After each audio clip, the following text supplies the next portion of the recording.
Assalamualaikum warahmatullahi wabarakatuh. Jumpa lagi dengan channel Safa Media Entertainment yang setiap harinya menghadirkan kisah-kisah menarik dan inspiratif. Kali ini kami akan membagikan kisah berjudul Kisah Ibu Tunanetra dampingi anak sekolah daring saat pandemi. Ada perasaan was-was. Sahabat Safa Media, beberapa pemerintah daerah masih menutup sebagian besar sekolah seiring terus bertambahnya kasus COVID-19. Itu artinya proses belajar mengajar tetap dilakukan secara daring. Tidak bisa dipungkiri, kebijakan ini memberikan beban lebih kepada orang tua siswa. Lalu, bagaimana dengan orang tua penyandang disabilitas? Popon Siti Latifah salah satunya. Popon dan suaminya, Irfan Arimansyah, adalah pasutri tunanetra yang dikaruniai seorang anak perempuan dengan kondisi mata yang sehat. Anak mereka, Aksa, mengenyam pendidikan di salah satu sekolah dasar di Bandung. Selama belajar daring, anak usia 8 tahun ini hanya didampingi ibunya Popon. Sebagai seorang tunanetra, mendampingi anak belajar daring bukan perkara gampang. Kondisi penglihatannya 0% membuat perempuan 30 tahun ini kebingungan menghadapi hari demi hari selama proses pembelajaran jarak jauh. Ia mengaku mengalami tekanan psikologis. Saya merasa nggak optimal mengajar anak. Hampir setiap pagi, psikologisnya sudah terganggu duluan. Hari ini ngapain, materinya apa? Bisa nggak ya menyampaikannya? Itu setiap hari di pikiran saya. Ada perasaan was-was, ungkap Popon kepada BBC News Indonesia.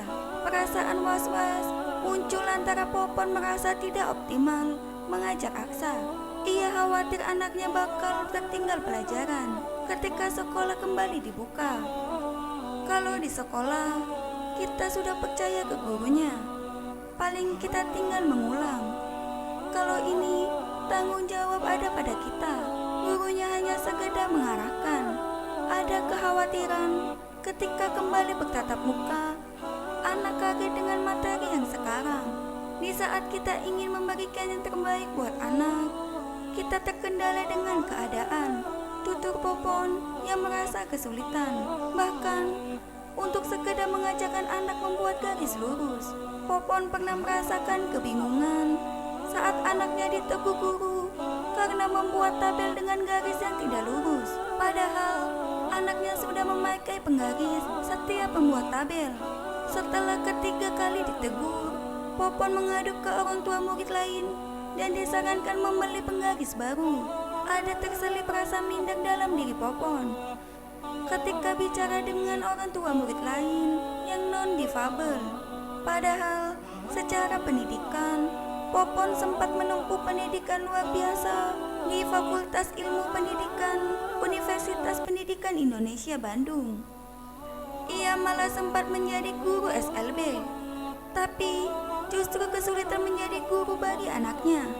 Sangat minder orang tua lain, misalnya mereka hanya lulusan SMA, tidak mengenal pengalaman kuliah. Sementara saya yang kuliah di keguruan, dengan kondisi seperti ini, tidak bisa menjadi guru yang baik buat anak saya. Selama 8 bulan masa PJJ, Popon dan Aksa menghadapi situasi belajar yang jauh berbeda. Sebelum pandemi, Popon menyerahkan sepenuhnya pendidikan Aksa kepada gurunya di sekolah. Kini, pendidikan si anak menjadi tanggung jawabnya. 6 hari dalam seminggu, Aksa belajar online dengan materi pelajaran yang dikirim gurunya melalui grup WhatsApp. Untuk kali ini, Popon bersyukur cukup familiar dengan teknologi yang ramah difabel, seperti screen reader, aplikasi yang mengubah teks, gambar, atau foto teks menjadi suara. Sementara untuk foto tugas sekolah, Popon serahkan kepada Aksa. Foto didokumentasikan Aksa lagi belajar itu. Aku bisa. Tetapi fotonya tidak sesempurna orang lain yang bisa mengambil fotonya dari angle mana saja. Meski demikian, Popon berharap agar anaknya bisa bersaing dengan teman sekelasnya, walau dibimbing oleh orang tua tunanetra. Demikian kisah hari ini. Nantikan kisah terbaru dari kami. Sampai jumpa. Wassalamualaikum warahmatullahi wabarakatuh. But if you close your eyes